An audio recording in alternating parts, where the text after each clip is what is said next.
มากำลังขึ้นเลยปกติเป็นปัญหานะยังไม่เป็นปัญหานะฝนตกค่ะแห้งเลยฝนเลยนะไปกับที่เลยกันยันมันหลายจะมีกันเลยถือใจแห้งนะมันนี่น่าเนี่ยสบายดีสบายดีสวัสดีพ่อพี่น้องวันนี้กามีข่าวดีพี่น้องเอ้ยหลังจากที่ดำนามาเมื่อยพี่น้องรอคอยมาหลายปีแล้วค่อยกะมื้อนี้ไปฮับครูหูใหม่พี่น้องน้องใหม่ ไปฮับน้องใหม่พี่น้องเอ้ยไปมันละเป็นพี่เลยไปเบิ่งน้ำเดียวพี่น้องไปกับสาวพาไป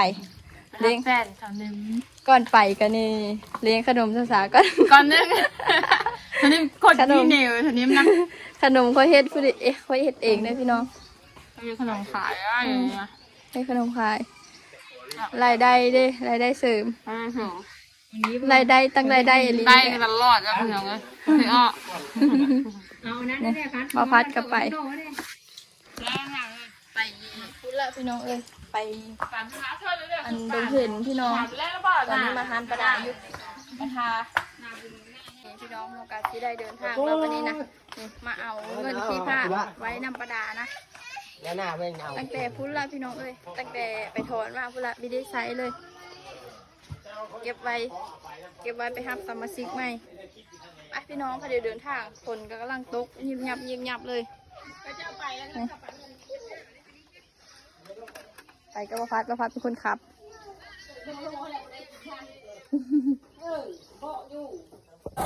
ไปทางที่ได้เข้ากันไปเบิ่งว่าน้ำมันละลายบ่พี่น้องก็น้ำที่ไหลไปเลยมาเธอก่อนนี่กับตาตีซื้อเขาเอารถมาเขากระตุ้มเจ้ากับพี่รอด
เติม50,000พี่น้องเอ้ย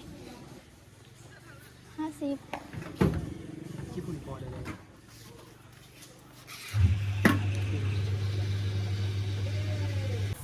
นี่เบรกรถก่อนไปกันไปเสื้อซะไปที่วัด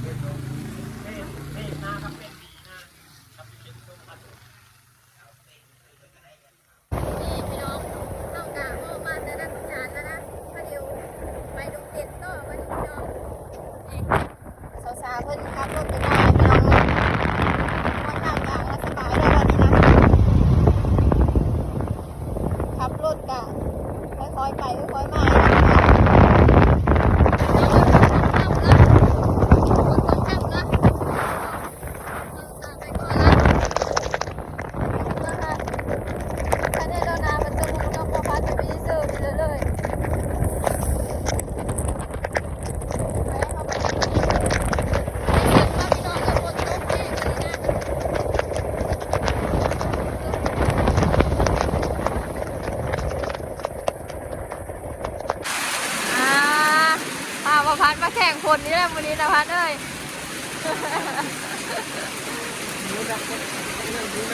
พี่น้องเอ้ยหาก็ออกมาแต่บอลภาคเทินกันทานใหม่ที่นี่มาคนทานเขามาแวะซื้อพยางแล้วก็แห้งมาอีกแล้วคุณคนกันซื้อ เลือดรถหนักเยอะแข่งฝนแล้ว เมื่อได้กูนั้นแล้วค่อยกับพยายามหาเงินดูแล้วมันได้มาแข่งฝนที่แล้วเนาะนะเนาะพี่น้องบัดนี้พาเดี๋ยวออกละฝนตกก็มีเล่นปัญหานะยังไม่เป็นปัญหานะฝนตกกะแข่งเลยตกเอาโกบกระเป๋าก่อนให้มันเป๊ะ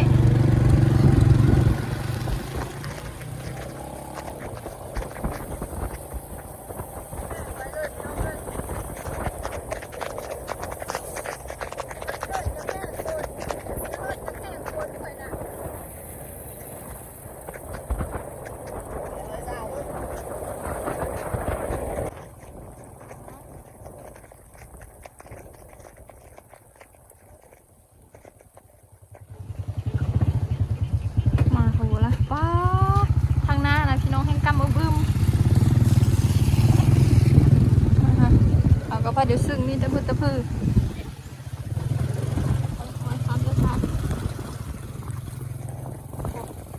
น้ำเสียกำลังมากำลังขึ้นเลย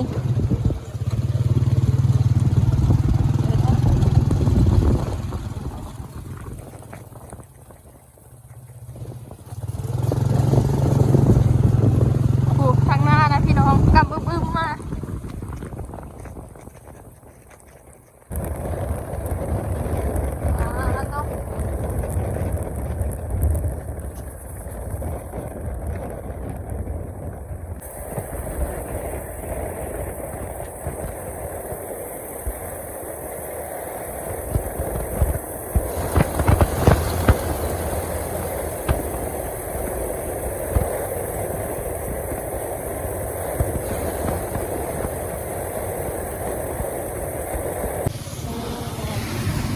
หอดแล้วพี่น้องเอ้ยเด้อ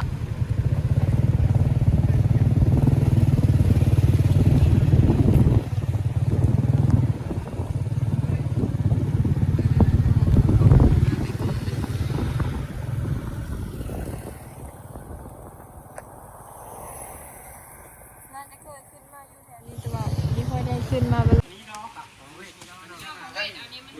คอยเอาอยู่เวทมีหลายรุ่นดิมี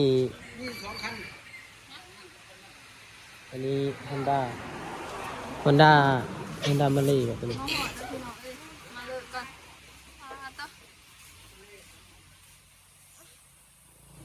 วันที่หอดเดี๋ยวนี้เลยนี่รอนี่กระต่ายอย่างนี้มี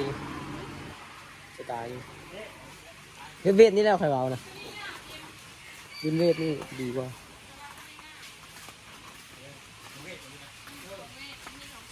นี่นะตอกระต่ายนะกระต่ายสลายกระต่ายซ่อนในดิมีนะหันใช่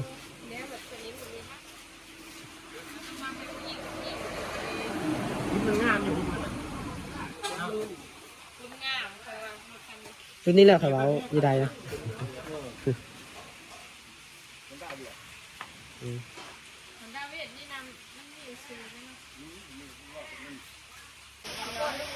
เอากะเบิ่งแล้วเรียบร้อยพี่น้องเอ้ยเบิดมาผัดจะได้เกินกว่าเงินผู้เจ้านะจะได้เกินกว่าอันงบเงินผู้เจ้ามี30,000 กินมื้อเนี่ยจักมาใช่ไหมนี่แหละเงินมา50,000แลน70,000เถอะ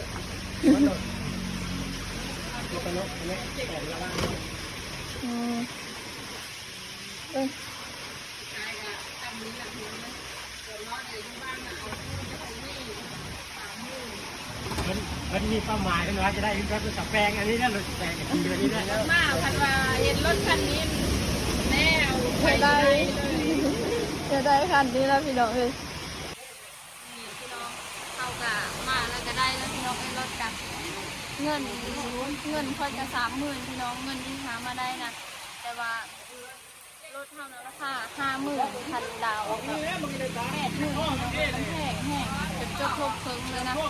แล้วก็ก็ บุญธรรมจากฝั่งไทยพี่น้องแล้วก็อีแม่ยืมเฮยคนละ10,000พี่น้องเลยก็จะตอนมาน่ะเว้าแนวนึงบ่ตอนมาฮอดแล้วก็เว้าแนวนึงได้แต่แบบนึงพี่น้องก็เข้าใจเพราะบุญธรรมที่ซัพพอร์ต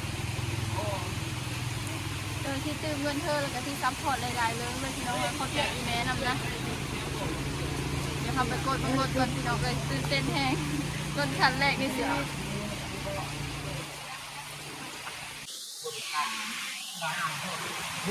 เว็บ110อันนี้มันก็เพราะอะไร นะ 110ขาหมูเด้มันมี110ตัวที่ตัว110ตัวหมู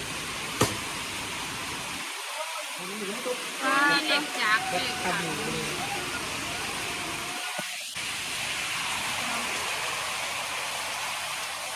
ส่วนมากกระเป๋านั้นที่มือบัดมือแล้วเป็นกระเป๋าแบบ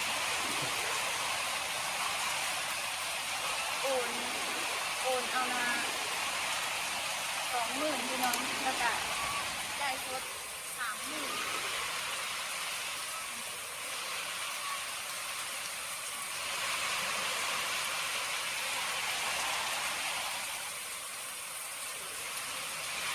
มือเช่นเลยพี่น้องเลยเข้ากับเพื่อนกันย้ำมันหลายแบบนี้ก็จะอันนี้มีแย่งเงินตอนแรกที่เขาพาแต่ว่าต้องคัดแรกที่เขาได้พี่น้องเลย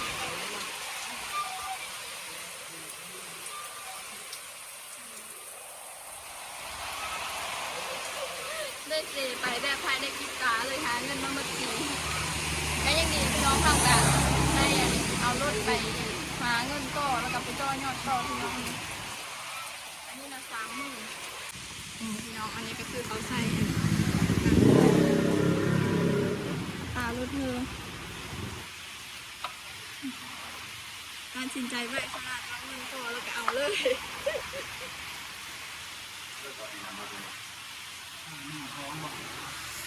เอารถเธอ50,000โทนสินใจก็ได้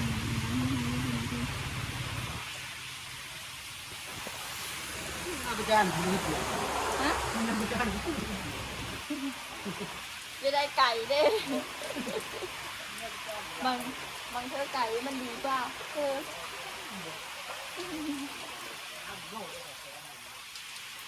อันท้านเราเลยไม่ได้ถามเจ็บมากเลยพี่น้อง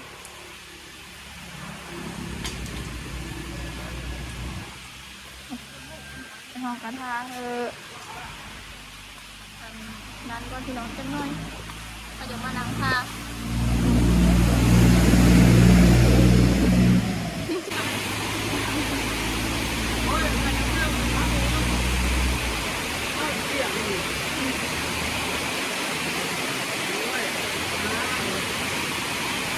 แล้วพี่น้องเลย เอ็นเป็นไงซื้อหวยนะ โอ้งานนี้ขาดมาได้เด้อซื้อหวยนะบางทีได้เฮกนะมาซื้อรถตั้งที่เป็นคนห้ามเจ้าได้แดดมือวันนี้เป็นคนแม่บอกว่าจนไม่ค่อยจะเตรียมแบบว่าเอาสายช่างแบตเอาเรือมาแล้วเรียบร้อยแล้วค่อยกล้าบอกวันนี้นี่คนต้องนักแหละว่ะก็เอาพัดเก็บไว้เด้อพัดเอาที่นอนอยู่พี่ ก็อันนี้ไม่ได้เอามาวันนั้นคือ แม่ว่าพัดเอาเก็บแล้วได้เนาะตาชัก แล้วก็ไม่ได้เอามา ก็ไปนอนอยู่นี่แล้วนี่นะ ก็เลยซื้อ โอ้เงินเก็บยี่ทำนอนทันทีนี่ ขอร้านด้วยขอบคุณนะก็ได้รถที่นอน นี่อันแถมไว้นะ เป็น100อะไรนี่ เขามาเสิร์ฟ ชื่อ15 ล้านเชียวได้กำไรได้ที่15 ล้าน มันดูนี่ที่สอง5 ล้านในM100นะ นี่แหละ นี่ว่า เอาได้ โอ้ยจะสามีฮอนเมน้อย1 คนผู้ได้ เลยว่ะมีเงินไม่น้อย กูพอบใจครั้งต่อไปเลย ก็สอนวังโรย เป็น15 ล้านได้กำไร แพ้ชาวชาแล้วซื้อเลขโลดอีกกระเทียงกันตื้อให้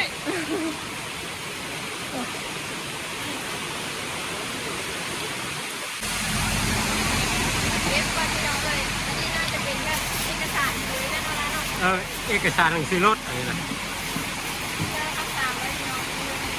เบิกงาน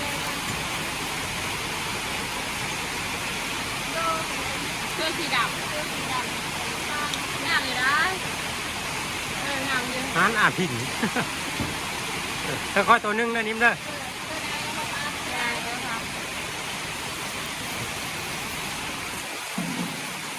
มีอันโชคดีจังอัน จะ5 ล้านถือผมให้แจ็คอยู่บ่ มาถือมาถือ เอา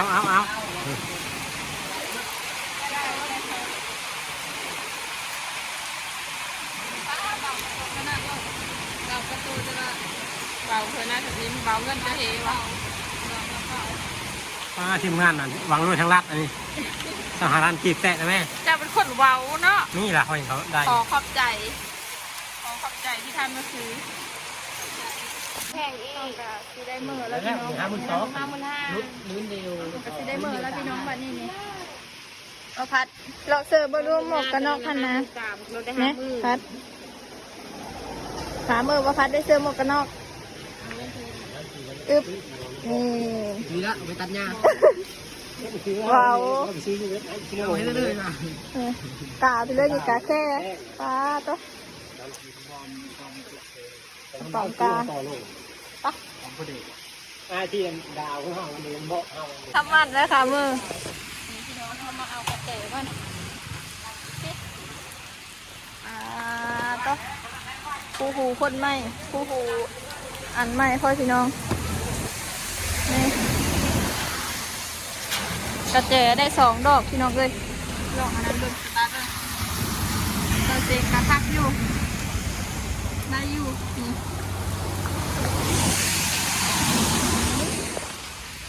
ได้มือบ้านเลยพี่น้องบ้านนี้นะมือพุ่นละมืออาสพรพุ่นละพี่น้องบ้านนี้พอเดี๋ยวเดินทางมือเลยได้ขี่โพขี่มันพี่น้องไปขามือขามาในขี่น้ำเดียวขามือขับโพขับมันปุ๊บกระจายอยู่ปุ๊บพอเดี๋ยวมากินข้าวกินน้ำอยู่แต่เมืองอาสพรพี่น้องนี่พอเดี๋ยวนู้เสื้อผ้ากันฝนเพิ่มมัน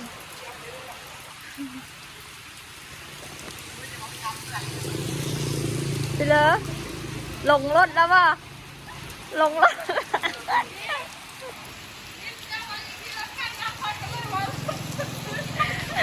ลงรถแล้วป่ะสุดา ลงหลับแต่ว่าเอ้ารถกันได้มันคือเก้า เพลงเดียวเพิงเติม เจอแล้วช้างมันเป็นละโขขวัญโอ้ขวัญแล้วเอ็ด สุดาแล้วขึ้นน้ำควายบ่จะขึ้นน้ำควายบ่ ฮะ ขึ้นน้ำควายบ่อะ เจ้าขี่ตัดต่างถึงเลยเพราะว่าเขาเป็นคันรถนักก้าวขนาดนี้มีเอ้ากดโกรธเบิ่งขวัญ พื้นที่มันคือน้อยกันเนาะ ฮะ พื้นที่มันคือน้อยกันเนาะ พื้นที่มันมีใหญ่คือรถอันนั้นได้รถแบบไอ้เนาะ 100 มือพอแน่น ได้ชำนั้นละถือใจแห้งไงมันนี่น่าเนี่ย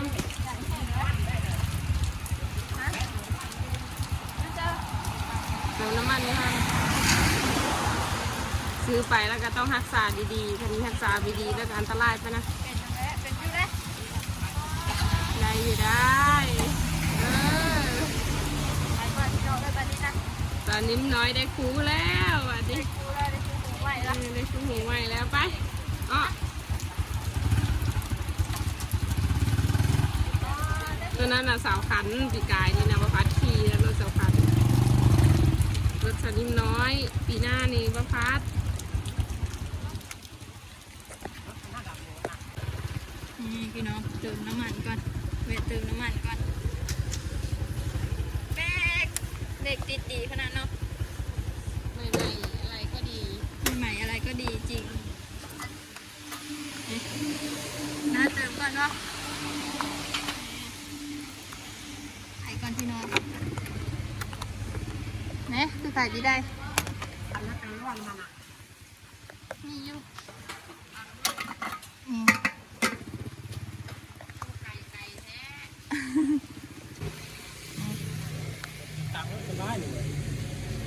เต็มถังให้เนาะ50นั่นเนาะนะเนาะ อะไรพี่เต็มแล้วเต็มพวกนั้นถังมันใหญ่แล้วนี่ อ่ะเบิ่งดูฮะ มันดีนะรถใหม่เลย โอ้อะไรก็ดีเบิ่งก่อน จะขี่ มันเต็มแล้วฮะ เบิ่งมันกำลังขึ้นอยู่นี่น่าเสือ เต็มทางครับ พี่น้องพักโพสขนาดรถไม่พักโพสขนาดพี่น้องเลยนี่พอพักชนพักไปก่อนแล้วพี่น้องเราสายอยู่ข้างหลัง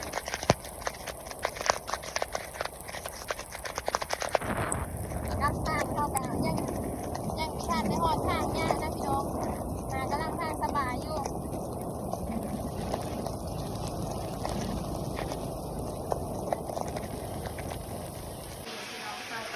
มาหอดบอลกินเผือแล้วพี่น้องเอ้ยถ้าเดี๋ยวแวะกินเผือก่อนใช่ตุ่มกระบิยาเลยทำตั้งแต่อยู่โรงเรียนพี่น้องจนหอดสปอนทับนี่ทีมงานน่าจะไม่ได้หวั่นเลิกประพัด หนาว หนาวพอไม่ได้เป๊ะเลยพอจะไม่ได้เป๊ะเลยภาษาไม่ได้เป๊ะเลยคอยนะ เป๊ะจะส่งก็เหม็นเชื่อ คอยครับมาก เอาเลย80 90 100 80 90 คอยมา40นี่จักคือเดี๋ยวพักน่าจะสารอาหารนี่เนาะพักกะบุฟเฟ่พักเลย ไม่ได้อะไรจะไปอาหารขนมจีนอาหารญี่ปุ่น จะคือจับออกแบบนี้เลยพักเนาะ ผักอันนี้เคยกินมันเนี่ย ไม่เคยพักอันเนี้ยอันนี้พี่เลือกใส่พี่เลือกใส่อ๋อน้ำข้าวปุ้น อะไรอ่ะ สาวพามาพี่น้องยังพี่ทันได้ถ่ายแบบยังพี่ทันได้ขอบใจสาวเลยพามาขอบใจเด้ออันคำขอบใจกะมาเลี้ยงเผือถ้วยนึ่งวันเนี้ยกับ แม่ น้า เลยเอลิ พอเลี้ยงก็ได้ เด็กคือชาบ่น้ำมีเลี้ยงบ่ เลี้ยงมาทั้งสองกันล่ะนะครับ มีเลี้ยงบ่วะ 3เลี้ยงมัน3มัน4 แม่ได้เนาะ ได้แล้วเก้าหนึ่ง ได้ก็ดีใจนะเข้าไปกันแบบว่าเจ้าจะค้าขายจะแพนไปนี่ก็จะมีรถเป็นของตัวเองเลยไม่ต้องไปหายืมท่านยืมนี่แลนท่านแลนนี่เวลาจะไป หาคลิปรู้ๆเลย เวลาจะไปท่านไปนี่ทันทีก็ต้องแบบคิดหนักเรื่องรถเลยนะไปยืมเขากับค่าเพราะว่ามันเป็นสิ่งที่จำเป็นเลย อันนี้ก็จำเป็น พาเข้าไป อันรถนี่นะห้อยนาล้อกับเมนตั้งแต่3 ปีก่อนพี่น้องพี่ได้เลยค่ะจน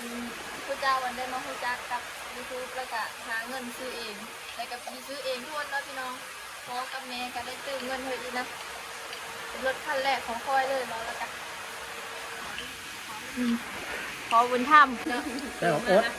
เขาไปก่อนแล้ว โอ๊ต ก่อนนะว่าคนเดียว โอ๊ต ทำกับเงินยุ่ง ถูกไหมจับเอา ทำกับเงินยุ่งเลยจ้ะนะ โอ้ของค่อยหลายเด้อของค่อยเด้อ ของเราบอนี่เลยของบพัดของบพัดเนาะ ถูกอันเลยจับเอาจะหันกับมีนะ โอเค ต่อยแล้วนี่อ๋อเอาไปหมดเลย ขโมยนะ ก็อีกเลิศเอาเลยกัน โอ้ยดีบ่มาตึ้งเออมีเตียนเทียนเอามาพี่เด้อ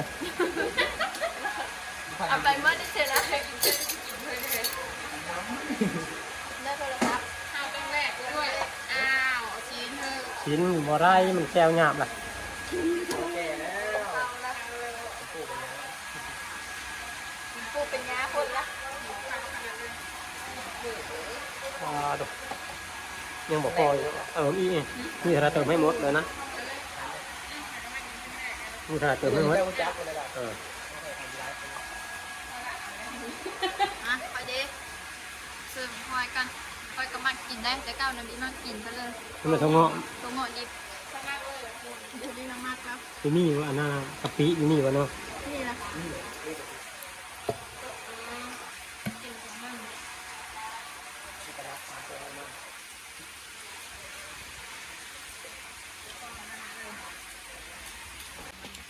อิ่มบ่จ้ะอิ่มบ่อิ่มจังตังอยู่ครบ ยังไม่จ่ายยังไม่จ่าย มีแห่งขับรถเมื่อแล้วบันนี้พี่น้องเอ้ย ไปทะลุยไปลุยกับทางจักมันระยะจักมันละอันนั้นทำเลยพี่น้อง รถคันนี้กันเลยดูจับขามากแล้วจะกลัวละ เริ่มเนี่ย ทำเลยวะ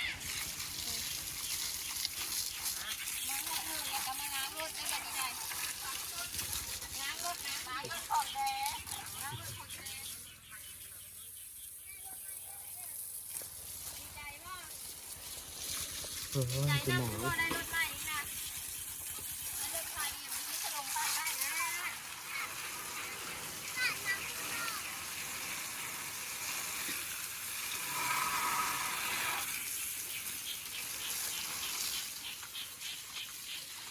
นี่พี่น้องเฮากามาเฮาเทิร์นแล้วพี่น้องเอ้ยถือว่ามื้อนี้นะเป็นมื้อที่แบบลุยทุกอย่างเลยนะวะแล้วก็ตอนไปก็ทั้งแดดทั้งฝนพี่น้องเอ้ยมาหอดยังปลอดภัยรถล้างที่เดกะล้างแล้วเรียบร้อยพี่น้องล้างไว้แล้วเรียบร้อยหลังจากที่ออกมาแต่หันเผลอแล้วกะเดี๋ยวลุยมาเลยพี่น้องเอ้ยลุยฝนมาเลยนะกะพี่น้องค่อยกะบีเนี่ยเยาว์เอาพี่น้องกะขอบใจ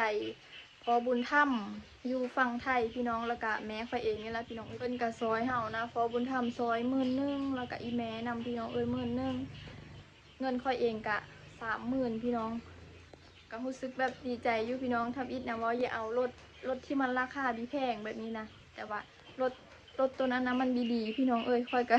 ไปฮอดแล้วก็ความคิดเปลี่ยนแล้วบัดนี้แบบเฮาก็อย่าได้ FC นำอันนี้ก็ถือว่าแบบต้องขอบใจ FC หลายๆพี่น้องคันดีมี FC ที่เบิ่งแล้วก็คอยให้กำลังใจคอยใน YouTube กะน่าจะมีได้เงินมาซื้อรถนะพี่น้องกะขอบคุณขอบคุณหลายๆเด้อพี่น้องคลิปนี้กับประมาณนี้แล้วพี่น้องเอ้ย พี่เลยสบายดี บ๊ายบาย